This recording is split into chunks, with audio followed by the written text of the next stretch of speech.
Boys and girls, this is the Undisputed Era. Adam Cole, Kyle O'Reilly, Roderick Strong, and you're listening to Going In Raw, baby. This is Shayna Baszler, and you're watching Going In Raw. This is the knockout artist, Cassius Ohno, and you're Going In Raw. Hey, friendo, Steve here. And Larson. And welcome back to Going In Raw, the only pro wrestling podcast you need to be listening to right here at youtube.com/Steven Larson, taped live at twitch.tv/Steven Larson. Oh, look at that neck tattoo. It's a beaut. It's a beaut. Look at that. Oh, wow.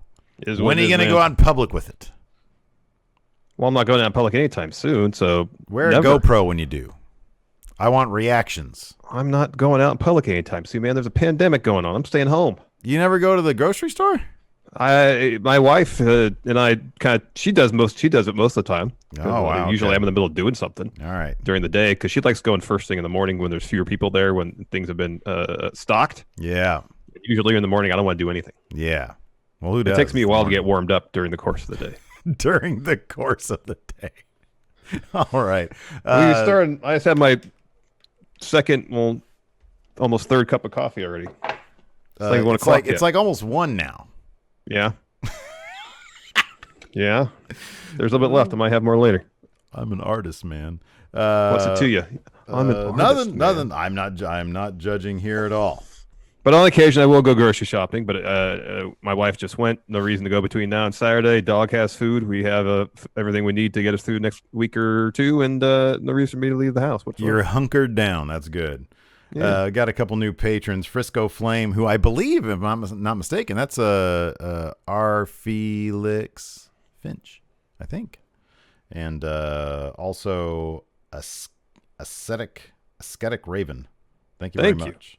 So they're new patrons, which means they got access to Friendo Club TV, man. It's the new initiative that we've instituted here at Going In Raw. Not just a new initiative, it's an all-inclusive initiative. It's like an underground TV channel that you can only get access to via Twitch subs, which now we're at 211 Twitch subs, man. We're on road to 4K. What happens when we get to 500? At 500 subs, we're doing a 24-hour stream.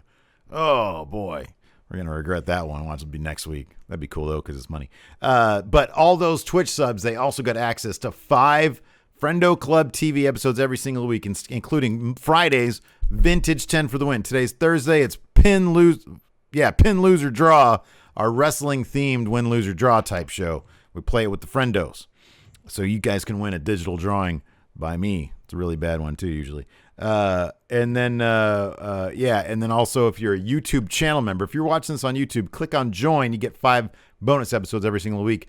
It's 2 or 3 of them. I think 3 of them are usually live. Monday, Wednesday, Monday. Thursday. Yeah, that's right. Yeah. So that's a lot of fun. Thanks for all the support to all you subs, YouTube channel members, and of course patrons as well. NXT is in the books. The big announcement. They are starting to really get goofy with NXT because we have the next. This looks fake. The logo looks like something you would find on DeviantArt. Well, it looks like it's an easy logo to riff on. Yes. We did it for In Your Hoss. Yes. Our tournament we did for Fun Wrestling. It was Fun Wrestling, I believe. Well, I think it was cross brand. Pretty sure it was cross brand. Hoss Wrestling Tournament. It looks phony. It looks fake. It's not. It's legit. The promo they did to announce it was tons of fun. Yeah. I'm super excited about this. I hope they have the house set. They got to go They got to go 100% into this. If anything less, is going to be a disappointment. They're referencing, of course, is the 25-year anniversary of In Your House, the very first In Your House pay-per-view. Of course, there were 38 of these things or something like that. There was 27. Huge number of them. They would get that's what they all their B level. That's what the B level pay per view was back in the day for a spell. It was In Your House and then had a subtitle. Yeah, exactly. And so the announcement was made from not just Triple H, not just Shawn Michaels, but also Road Dogg. You didn't know. And it was absolutely a delight. It seems so not in keeping with any of the direction that NXT is in right now, because there's a lot of very serious things happening in NXT. But I think that's great. I think it's terrific. The idea of Killer Cross and Scarlett coming out, or Karrion Kross and Scarlett rather, coming out of that goofy house set. Man, if they don't use the house set, I'll be so disappointed. Dropping the ball hugely. Yeah. You can imagine a feud with the intensity of Karrion Kross, Tommaso Ciampa taking place at an in-your-house pay-per-view. Oh, man, exactly. Pretty great. Yeah, that's pretty awesome. Gargano versus Keith Lee. It seems like we're getting that, too. That's going to happen. Finn versus Damian Priest. That'll happen. Maybe another Riddle versus Thatcher match. Looks like probably Rhea versus Charlotte will probably happen there, too. Yeah. I would suspect. That's 5 matches just right there. Yeah.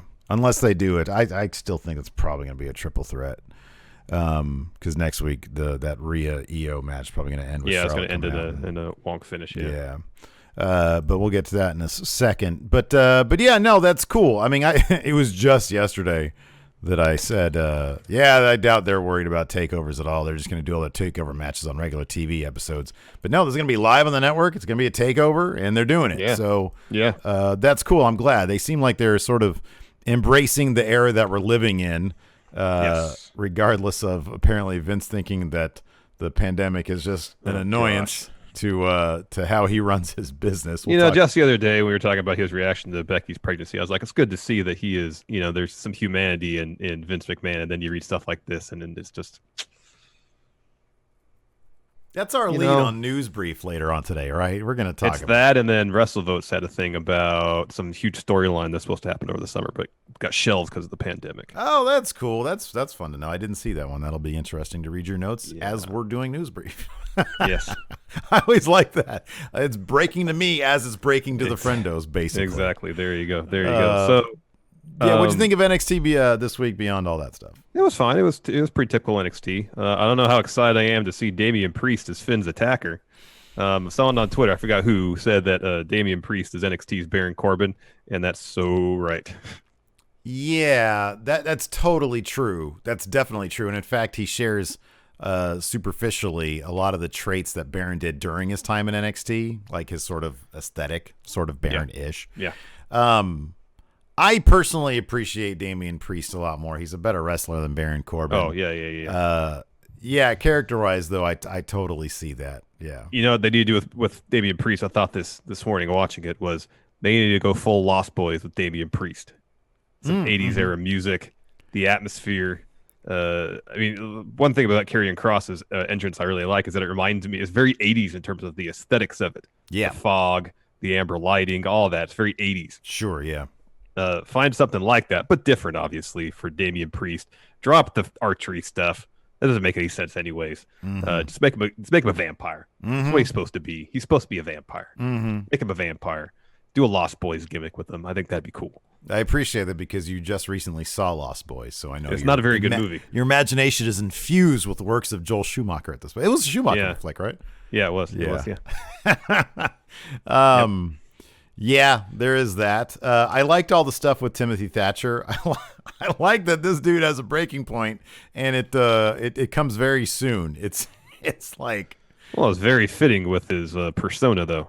Yeah, it is. He's got no patience for BS. I really like him. I really liked the match that we saw. I thought it was really cool. I really liked the Undisputed Era Zoom call. I thought that was really fun. That was fun. It was like us with our mods. That's what it felt like. Yeah, I know. That's exactly what it was. But there's a lot to get into, man. They shoved a lot in this NXT episode. Like, it was the car accident I talked about in the earlier in the Twitch stream happened like around the hour and a half mark. And so I got up and checked that out. I came back and I was like, man, I feel like I've been watching this NXT forever. It wasn't necessarily exhausting, and it wasn't exactly like they didn't have any long matches. They just packed a lot into it. They did get a lot into it. It kicked off. I mean, this thing that happened to the head. So Matt Riddle, Timothy Thatcher took on Imperium, and ended up. And from the get, it was Timothy Thatcher woke up on the wrong side of the bed. He did not want any part of Matt Riddle.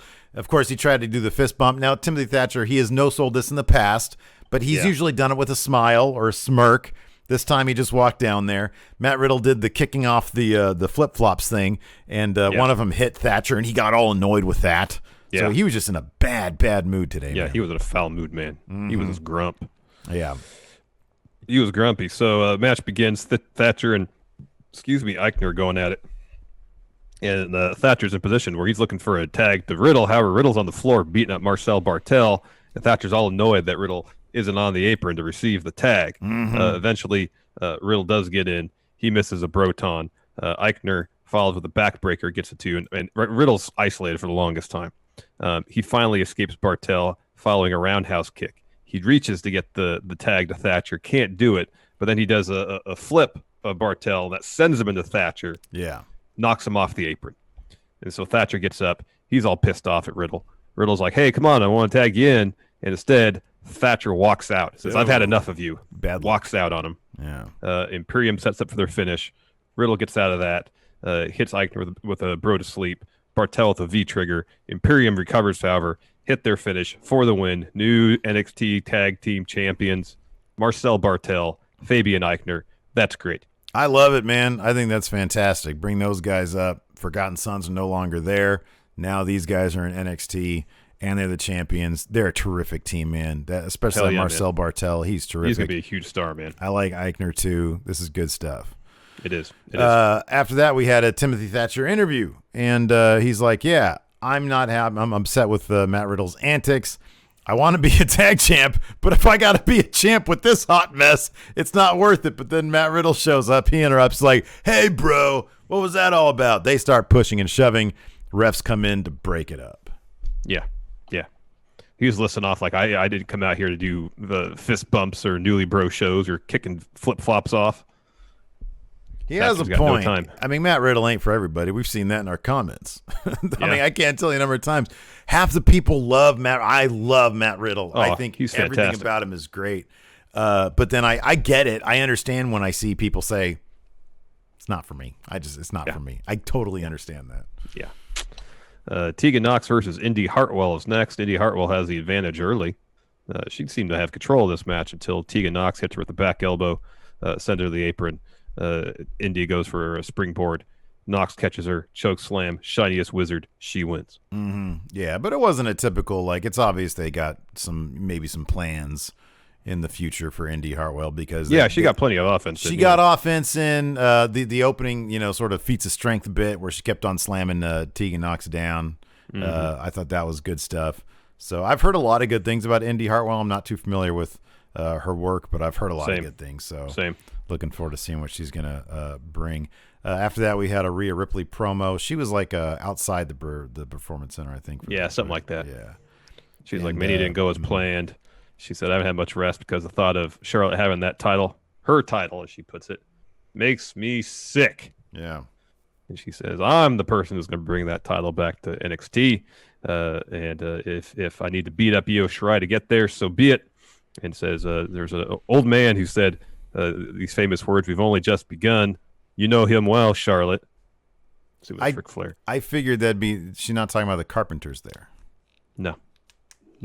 We've only just begun. Just put that in your Dope Jams playlist. I should make an easy listening playlist. And have it I would love that. I would love Air Supply, Carpenters. Don't spoil it. No spoilers. Just make sure that we've only just begun is in there. All right, I'll work on it over the weekend. Barry Manilow. I can go on and on. Says only just begun because the NXT Women's title belongs to her. After that, Riddle is talking to Regal on an iPad. Do you think it's FaceTime? No, it's a pre-recorded video for sure because he keeps on trying to press stop, and the image of Regal's still there. So anyways, he's asking Regal for a match. Regal grants it. He's up. He's about to be interviewed, saying he's got the match. Thatcher runs in, forearms the hell out of Riddle, knocks him into a road case. That was awesome. And then refs break it up, and then Thatcher grabs a TV and throws it into Riddle. That was awesome. He's like, get out of here, Thatcher, get out of here. And he's like, okay, I'll go. He doesn't even head to the door. He goes to a monitor that he sees and picks it up and goes and breaks it over his back. That was awesome. And the best part for me was Riddle's on the ground selling it. It's like the stand of the TV is still connected, but it's broken off a little bit. It's right under his back, so he's laying there selling. He takes it, shoves the TV from out from under his back, and sells it some more. Yeah, it was good stuff. After that, we had Cruiserweight Classic Group B action. Tony Nese versus Jake Atlas. Prior to this, Jake Atlas had an interview. Said it's a do-or-die situation for him. He's got to win. He's got his fancy game show host jacket, and he's rooting for Drake to beat Kushida to force a tie. But right now he's got to worry about Tony Nese. Yeah.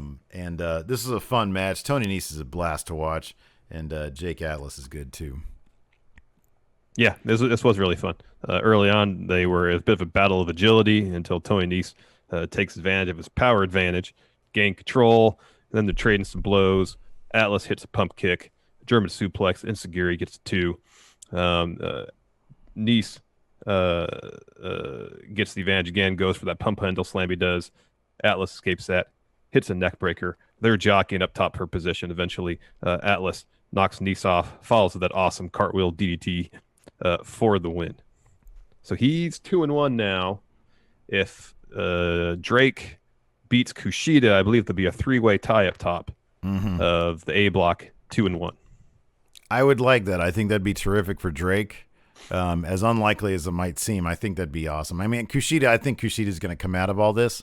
Yeah, I think so too. That's the good kind of drama. And then they set up some more drama a little bit later because Nese is now winless. But we'll get to that in a second. First up, we had the Undisputed Era Zoom call, and this was great. Adam Cole, he looks like he's in like an eBay warehouse or something, or a consignment store, because he's got all his gaming consoles in their boxes, or all the boxes for the gaming consoles rather, behind him. He's got like his streaming like a headset on, and everybody else just looks like they're like a parent on a Zoom call for school or something. Apparently, this is fun. They're kayfabing O'Reilly's lack of presence there, saying he's shooting a movie. Yeah, he's part of a big movie production, big Hollywood movie, and then Bobby Fish comes. So first it's just Kyle O'Reilly and Adam Cole. Then Bobby Fish zooms in, and they're like, "Hey, Bobby, how's it going?" He's like, "Hey, it's the OG3. It's all of us." And Kyle O'Reilly's wearing the he's wearing like the old school version shirt. And then Roderick Strong pops up, and they're like, "Ooh, ooh, ooh, ooh, ooh." Well, then he's like, "Look what I found!" It's like his Fitbit. Yeah, and, they all start doing, "Whoop, there it is." Yeah, this is pretty funny stuff. So, of course, they get around to business to talk about how Adam Cole embarrassed the Dream. Roderick Strong says Dexter Lumis embarrassed them, though, and somebody needs to take care of this Dexter Lumis guy. And then they're all like, okay, on the count of 3, let's all say who we think should take care of Dexter Lumis. 1, 2, 3. And they all say the name. Right, and Roderick Strong says, me. Yeah. So they're all in agreement. Roderick Strong is going to take on and hopefully take out Dexter Lumis. Probably not going to happen. I think they got at least some plans for Dexter Lumis. It seems like they do have plans for Lumis, yes. Another couple they've got big plans for. Karrion Kross and Scarlett. This is my favorite video package of theirs so far. It was really good. They filmed this on IMAX or something, man. This looked great. It looked great. Performances were great. Kross wasn't too much. Yeah, no, this was perfect, man. There was none of those like weird giant... There was one moment where he was a bit over the top, but it was apart from that, it was all pretty reserved. So he said, to proceed, like right before he said something, number one, they had a song, which I thought was pretty cool.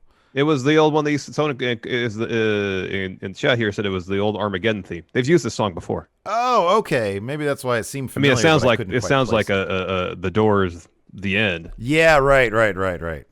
But they've used that song before, and I first heard, I was like, "Oh, I know this song." Yeah. And then someone mentioned it used to be the old Armageddon theme. But they've used that song plenty of times. Yeah, it's cool. I like it. And then, was it Scarlett talking in some? Sounded like it. Okay, I don't know what language it was. I don't know either, but in some of the vignettes before their proper debut, there was some voiceover, I believe, in the same language. So, but I just don't know what it is. Don't know.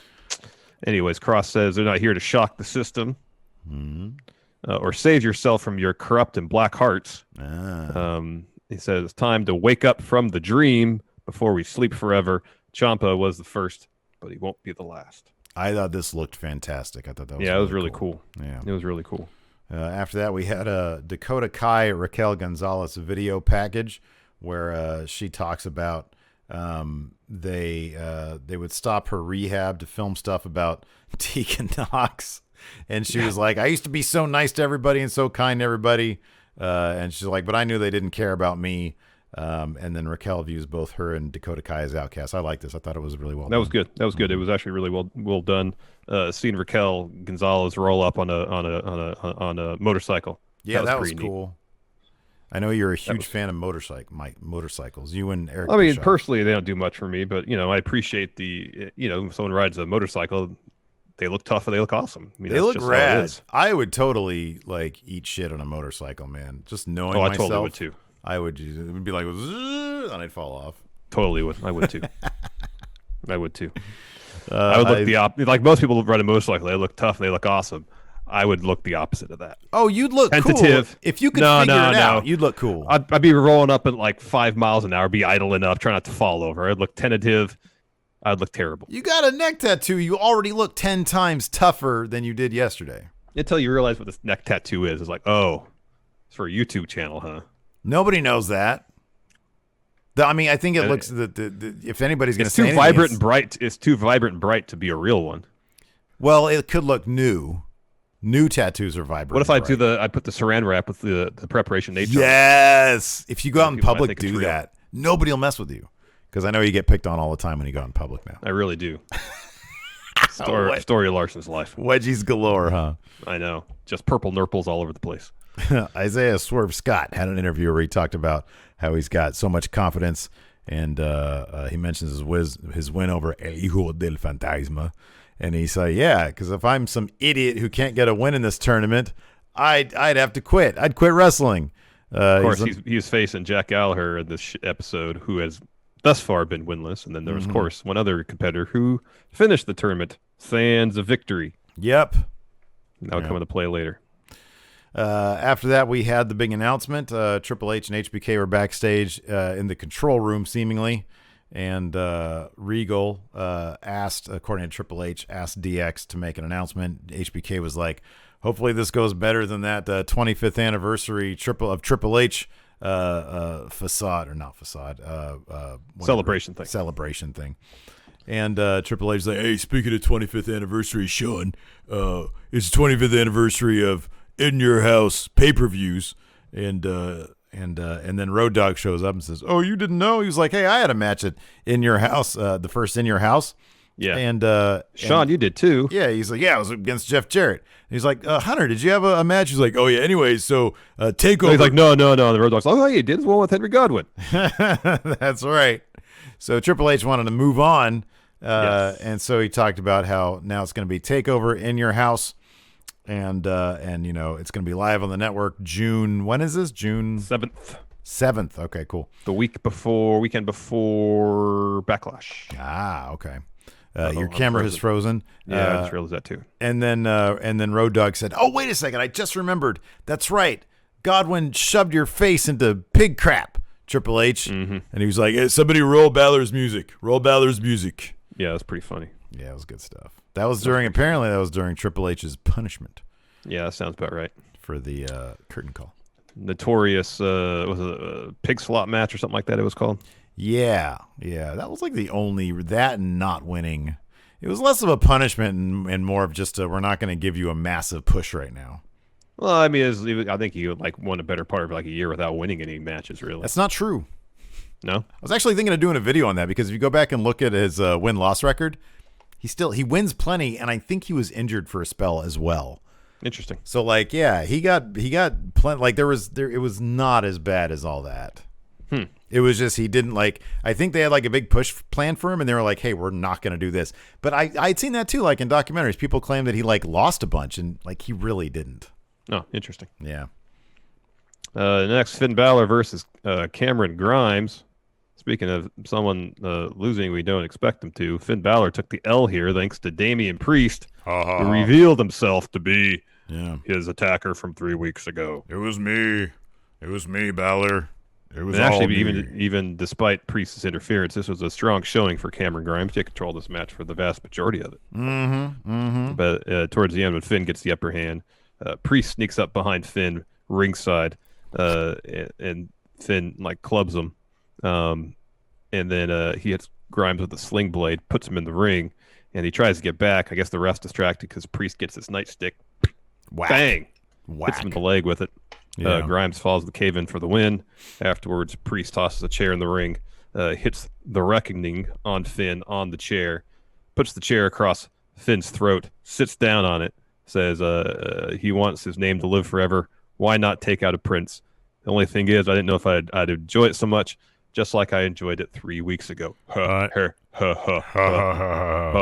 enjoy this so much, Finn. I'm erect right now. Where's one of the women that I own? Oh, goodness. After that, we had Jack Gallaher versus Isaiah Scott. But before this match started, bitter Tony Nese, now with no wins in the tournament, shows up because he doesn't like people saying that people are losers if they don't win, which technically is the definition of a loser. And he whacks Isaiah Swerve Scott, and he's like, "Oh, you think I should quit wrestling? Why don't you quit wrestling?" And then and so Jack Gallaher's like, "Whoa, that was cool." The reaction for Jack Gallaher was hilarious on this too, because he had like a look like he just farted.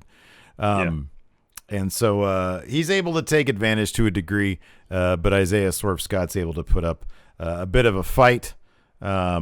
He can't hit a suplex in the end because of Gallaher had locked him in a guillotine. Swerve powered out of that, couldn't hit a suplex. Yeah, Gallaher is working over his back. Yeah, Gallaher hits him with a discus forearm for the win. Next, Kaden Carter versus Aaliyah. This match is happening. Robert Stone comes out to the ringside area. Seems to be impressed with what Aaliyah is doing. She asks if he's watching. He's like, yeah. She's on the top rope, taking way too long. Carter pulls her off, puts her in this deathlock type submission. Aaliyah taps. So Stone's like, I've seen enough. He's about to leave. Aaliyah runs up to him, grabs him by the arm, kind of spins him around a bit, and he just removes her hand from his arm and walks away. Has he not been paying attention to NXT at all over the last 13 years that Aaliyah's been around? Seemingly not. Just curious. Let's see here. Next up. Maybe he's thinking, hey, if I can rope anybody into a contract, a long-term contract, and pay them in exposure, it's going to be her. After that, we had dinner at the Gargano house. I like this one better than the last one. I can't stand the cuts to black and white with the shaky cam stuff. Not into it. I would probably agree with you if I saw what it looked like without that, because I get the feeling that maybe they see it and they're like, needs something to punctuate it. What stood out here more to me was actually Gargano's. I thought Gargano's performance was actually really, really good. Well, that's the thing. I feel like all the camera tricks take away from the actual performance. That's just my feeling. I mean, if you're worried it's too, if not dynamic enough, well, you can get creative with the camera work without, doing some sort of subjective, if you will, camera interpretation of their internal mental state. It's essentially what it is. It's like, they get the facade of this pleasant dinner between a husband and wife, and when they start talking to camera, it's like their inner darkness is coming out. But the thing is, it's like that's seeping into the entirety of the conversation. Yeah. It's just when they direct it towards camera, it's a bit more pointed when they're just talking to each other. No, I'm just not. I'm just, in terms of the aesthetic choice, I'm just not into it. Yeah, no, I feel you. I'm not really into it either. Because I think I expected it from last time. I understand the language now, so I just roll with it. But I like everybody has an iPad these days. Johnny was showing Candace highlights of his win over Dijakovic. He called him 7'8", 365 pounds. That was funny. Yeah. And he was like, this guy could take Keith Lee to the limit. He was like, he was easy work for me. That must mean Keith Lee is nothing. And he said Dijak learned a very valuable lesson. He turned to camera. He's just got to say yes to camera. Triple H. He turned to camera. Yeah, turned to camera. If you speak his name, there will be consequences. Candace starts talking about her win over Casey Catanzaro. Johnny gave it 5 stars. On the Gargano scale, yeah. The Gargano Observer. And Candace, although, is upset that Mia Yim got a match against Charlotte, while she got a crappy match with Casey, who is Gargano's like, well, she's a ninja. She's like, she's not really a ninja. Well, she's a warrior. Not really a warrior. Well, she's American. She's like, yeah, she's that. Yeah, I guess she's American. His especially his delivery, like she's still a little on the shaky side, but Gargano's comedic flow. I mean, because that's what it's sort of a comedic heel thing that he's doing. It is. I thought was really a lot sharper than it was last time, and this was a lot shorter of a promo than last time too. Oh, Rusev is streaming right now for the first time. Oh wow, awesome. Miro. We'll have to check out Maybe Miro. Raid Miro after this. Raid Miro. We'll take a look at who we can raid. I felt bad we didn't raid anybody the other day. Let's see here. Next week, more cruiserweight action and it's Rhea. Gallaher. Sorry, not Gallaher. It's Drake versus Kushida, and then Swerve versus Phantasma versus Tozawa. Okay, cool. Good matches, and then yes, Rhea versus Io. And then we had Timothy Thatcher versus Matt Riddle for our main event. This is a fun match, man, because Riddle's obviously a hell of a wrestler. Thatcher's a hell of a wrestler, and there's just a lot of wrestling going on here. Yeah, I think Thatcher is more impressive when he's on the mat. Yeah. As opposed to having to run the ropes and stuff. Yeah, sure. I did love they build them from Sacramento, California. Mendoville. That was cool. That was pretty great. And I did like it that Riddle, he's wearing his slides, rather than kicking him out, he kicked him right at Tim Thatcher. Yeah, that was good. Set the tone early. Mm-hmm. But yeah, it was a lot of great technical back and forth, a lot of stretching, a lot of catch wrestling, a lot of fun. In the end, Thatcher's trying to has like a heel hook locked on, and there's a lot of jockeying. Riddle's trying to get out of it. He's already been through the ringer. Riddle has having his leg worked over, his arm worked over via Fujiwara arm bar. And he's got the heel hook on. Riddle leverages himself up to like a really deep roll up to get the win. Thatcher's shocked. After the bell, he attacks Riddle, puts the arm bar back on him. Riddle may have gotten the win, but it definitely feels like this ain't over. Yeah. Yep. Fun match, though. Really fun match. Yeah, no, fun match, and I'm looking forward to their match In Your House. I think that could be a show stealer for sure. I'm glad, man. I'm glad that they just sort of went right ahead with this. I mean, they've been together for like 2 weeks or something. I know. And they did a lot in this episode. Like, they could have easily had the split happen, and then next week Riddle's pissed off and he announces that he wants Timothy Thatcher, and then the week after that you get the match. I know. They did everything in this one episode. I thought it was great. Yeah. I wonder if they're going to have the finals for the Cruiserweight tournament at the In Your House pay-per-view too. That sounds like it probably lines up. Yeah, they totally should. Let's see here. Okay, let's answer some questions. I'm going to hit the Patreon. You can get your question in on the Patreon for $1 at patreon.com/Stephen Larson. First up from Dirty Rich, the Smash Bro. Let's see here. He kicks off with like, this is a good one. Here's a good one. There's two here from Rich. You're invited to the Garganos for dinner. What do they cook for you? Were you able to ascertain what was on their plate? I'm assuming they're big salmon people. Could be lean proteins. Yeah, that's what I'm thinking. Lean proteins, vegetables, some whole grain carbs. Maybe there's some quinoa on there. Yeah, I'm open to it, man. I'm open to it. You ever had quinoa? Yeah, sure. Yeah. Okay. Have you ever had farro, the grain farro? Maybe. I don't know. It's pretty good. Yeah. Okay. I don't know. Stuff. Dang MQ, Triple H trying to forget the hog pen match during the announcement was great. That was great. Anyway, that was funny. To interrupt you. Dirty Rich again. Any chance the Cruiserweight tournament ends in a four-way tie, in a four-way 2-1 tie, and the championship match is at In Your House? Could be. Mathematically, is that? I thought the point of a round robin was. If it's, I don't know what the second tiebreaker is, because usually the first tiebreaker is head-to-head. So if Drake beats Kushida, Atlas, Drake will all be tied. Drake would have beaten Kushida. Atlas beat Drake. He beat Drake and then he beat Nice. Yeah, but Nice is out of it. This is in the three-way tiebreaker. Yeah. But then Jake lost to Kushida. So there's no tiebreaker amongst the three of them. Okay, because they've all lost the other person. But I don't know if there's a second tiebreaker or not. Okay. Don't know. Yeah. Let's see here. Thomas Dunnigan. Sorry, go ahead. Is In Your House a perfect way to reintroduce a face demon Balor? He said nothing was more exciting than seeing the demon at Full Sail. A couple more weeks of Damian Priest beating up on Balor. It could bring the demon out. It's Maybe. possible. That would-be Balor heel run didn't last very long, though, did it? No, but I'm interested in seeing a tweener, the Prince, but he's not doing the smiling stuff. Yeah. Brew Crew Bomber, thank you for the sub. They add, glad to support your channel. Breaks up my day in the midst of everything going on. It's like when I would talk wrestling with my buddies. Love your take. Thank you very much, Brew Well, Crew. thank you very much. That's nice of you to say.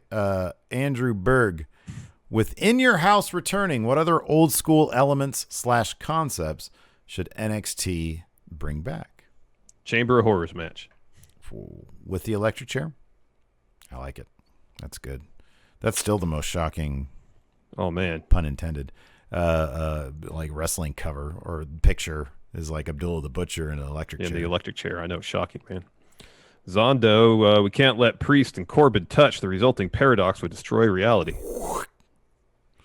Owen Lynch, who do you guys think holds the NXT titles come November for Survivor Series? The NXT tag titles? The NXT titles, just in general, the NXT championships. I think by November, I don't know. This takeover is going to be very telling to see if they get on a rhythm of proceeding with the stories they want to tell in terms of title changes and stuff. I suspect they probably will. I'm going to say Keith Lee is going to be champion by November. Yeah, probably. That might be too early because he might have just like a really long North American run where like he's viewed. Or he like could lose it to Johnny in Your House. That's a possibility too. That's totally a possibility. Yeah. Mark of Steel, good thing I have Amazon Prime. Happy to support you, friendos. Thank you, Mark of Steel. Thank you, Alex Foster. And then you can join Steve tonight for the Unsolved Mysteries stream. Man, I'm glad you brought that up. Unsolved Mysteries tonight, 9 p.m. Pacific, midnight Eastern. That's when we do it. Find out if there's going to be a horse in this episode. Sure. Alex Foster. Considering Malcolm Bivens once managed Timothy Thatcher, that is an interesting combo right there. Would you guys want to see that in NXT? Heck yeah, man. Heck absolutely. Yeah. Project CMR, I love that they use the old Armageddon theme for Cross's promo. Are there any old WWE songs you like to see used for current promos? If they're going to have the In Your House pay-per-view, you got to have the In Your House theme. And the little house that gets in the thing and it bounces and it goes boing. Yeah. All that. You got to go all in on it, man. Yeah, we'll see if they do that. All Eat Wrestler. How do you push Grimes to the top of NXT? I really love. You know what you do. You bring you have him do the Cult of Grimes. He did the Cult of Lee in Impact. It was awesome. It was great. Mm-hmm. He was like a mini cult leader, and that's what you do. You give him a faction to lead. Sure, he could be a great like tyrannical faction leader.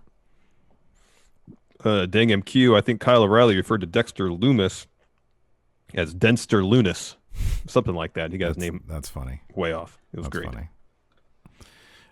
James Fletcher, he says you should do punishments like Cultaholic do for predictions. Well, how much more than he's got? I'm not staying at a 0-star hotel, nor am I going on the Megabus. Not going to happen. Yeah, we stopped short of like Fear Factor stuff. One thing that they did that I would never do, which was hilarious, was I think Pacitti lost predictions, and so Ross was next to him as they dialed up a sex hotline, and Ross made Pacitti say what he wanted him to say. Wow. It was hilarious. Jonathan, imagine if Larson was the biker that Arnold rolled up to in Terminator and asked for his clothes. I need your clothes. Get them to me now. Did you see our old friend Garrettson had a powwow with Arnold? Yeah. Hey, Garrettson, who are you? So, you're going to do Dutch now. Say, tell me what you know about Thomas Aquinas. Garrison said, tell me what you know about Dutch. I'll tell you everything. Wolfpack for Life says, what Raw / SmackDown tag team would you bring to NXT to help their tag team division? I wouldn't. They have so many people that you could easily make like at least two more tag teams, like solid tag teams in NXT. Isaiah Swerve Scott and Tony Nese. Make them a tag team. Obviously, they're going to probably be fighting, but out of all that, make them a tag team. There you go. It worked for Cesaro and Sheamus. Right, exactly. Zondo says, interesting thing about Priest is that he attacked Finn while he's still feuding with Lee. Probably why he lost to Lee, because he took his eye off the ball. Too many balls to be juggling in the air. I've got a lot of balls. Night by night, Swerve is such a star. Where do you see his career headed in the next couple of years? Hopefully to the top. Yeah, he's great. I think he's gonna probably be in limbo for a little bit, but I don't know. They're giving him a thing with Nice, so that's cool. There's just so many people. There's so many people. I don't know. Who'd you put him in a tag team with, dude? We talked about this before. That's a great look, by the way. Your frozen camera. Gosh darn it. Swerve and Phantasma, but take them out of the equation. Who'd you team Swerve with?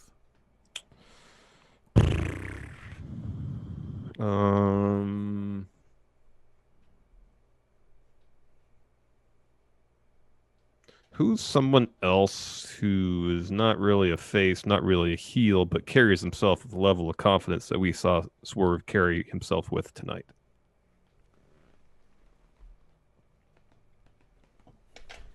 Mrs. Tony Nese. What about Swerve and Cameron Grimes? That'd be interesting. That's an odd couple right there. I wasn't saying, what about Swerve and Kushida? I think Kushida is going to be the Cruiserweight champion, though. Yeah, I think so. What about Swerve and Kona Reeve? No.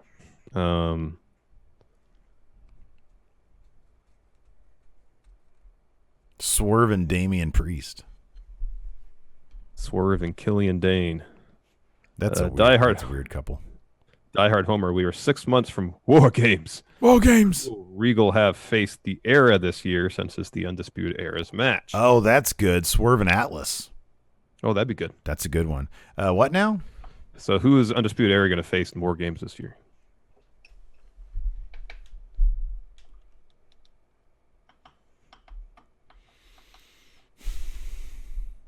Well, if you take a look at the scene right now, I guess wouldn't it be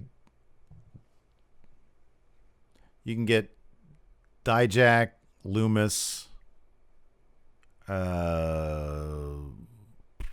the tag?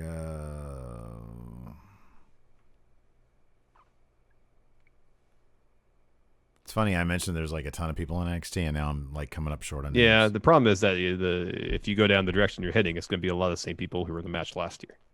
Who was in the match last year? It was Lee, Dijak, it was Kevin Owens, and then the fourth was Ciampa. They should do War Games, but like with people from Raw or SmackDown. That's what I want to see. Undisputed Era versus New Day in War Games. Oh, man, that's great. I like that. That's good. New Day and, hey, what about this? How about New Day get back together with Kevin Owens? Because that worked so great the first time.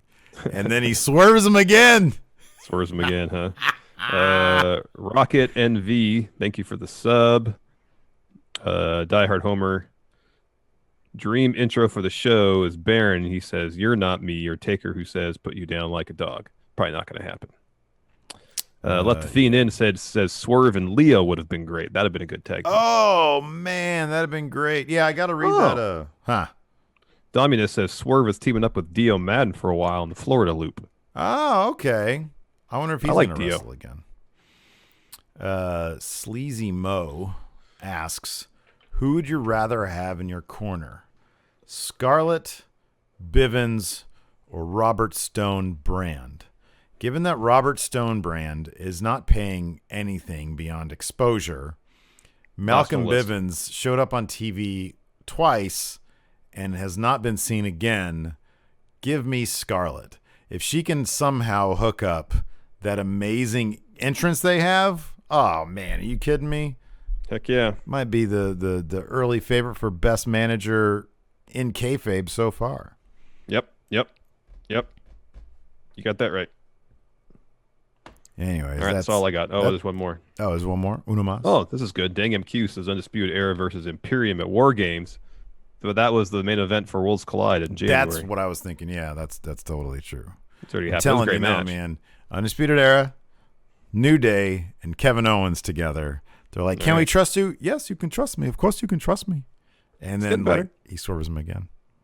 Not as good as Cal. Cal's Kevin Owens' impression is really good, but yours is getting much better. Cal's is great. I'm trying to get to the Cal level of the Kevin Owens impression. And then I feel like I'm close to getting his Adam Mayhem. His Adam Mayhem. I'm just gonna make it like worse and worse. You got a ways to go on that one. Who should we raid? Here are the options. We've done Chugs, so not that one. Not Chugs. We've done Ricky, so not that. We'd be literally a drop in the bucket for Paige. She would not even notice. She has 835 viewers right now. How many viewers does Miro have right now? What is Miro's Twitch thing? I don't know. I see Miro 11. Is that him? Probably not. Let me see. Miro Twitch. Miro Twitch. That's not it. Miro Twitch. What is it? Miro. There he is. He's got 800 people. All right. He would not even notice it. Let's see here. Who else? Nobody else we're following is Bruce's. Bruce only has 345 people. I think Bruce would notice it. Let's see what he's playing Minecraft right now. With Game Attack. Oh, with Game Attack. Oh, that's cool. We know all those guys. Okay, cool. Yeah. We're going to raid them then. So, before we do this raid, want to say thanks to everybody for tuning in. We appreciate it. Follow us on the Twitch at twitch.tv/Stephen Larson. Hit that subscribe button. Click on that notify bell to make sure you always get your notifications. And if you're listening in the audio realm, please leave us a rating, review, or a comment. I appreciate it. Everybody in Twitch chat, give Bruce our love. Let him know that we love him. That's it. Yes. All right. Yes. Here we go. Let's see here. Raid channel. Bruce Green. No, that's not Bruce Green. Here we go. Here's Bruce Green. Start raid. In 8, 7, 6, 5, 4, 3, 2, 1. Bye, everybody. Bye, everybody.